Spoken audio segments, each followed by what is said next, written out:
মুখটা দেখেই মনে হচ্ছে না যে একদমই ভালো লাগছে না, শরীরটা প্রচণ্ড ম্যাচ করছে, আর কাজ করতে তো একদমই ইচ্ছা করছে না। যাই হোক, welcome back to my mini blog. কেমন আছেন সবাই?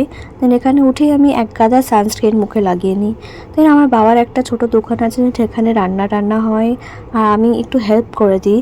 দেন এখানে ডালের ব্যবস্থা করছি, আর এই মাছ, ডিম, মাছ, মাংস এইগুলো আমি নিজেই রান্না করি। দেন এখানে ব্রেকফাস্ট করেছি 10 টাকা দামের কেক, কারণ আজকে খেতে একদম ইচ্ছা করছিল না। দেন আজ সয়াবিন হয়েছিল সবজিতে। দেন খিদে পেয়েছিল তো লুচি একটা গিলেমিটের তরকারি খেয়েছি। দেন পরিষ্কার করার পর বাড়িতে এসেছিলাম স্নান করার জন্য, আর এর ফাঁকে নিজের মুখটা দেখে নিচ্ছি।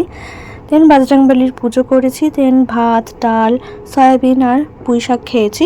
দেন এখানে রাত্রেবেলা রুটি হয়, তো আমি আটাটা মোটামুটি প্রিপেয়ার করেই দিয়ে যাই বাড়িতে। দেন এখানে বাড়িতে এসে আজকে হিস্ট্রি পড়েছি। আমার 2 দিন কমপ্লিট লেগেছে যে দিল্লি সুলতানেরটা কমপ্লিট করতে।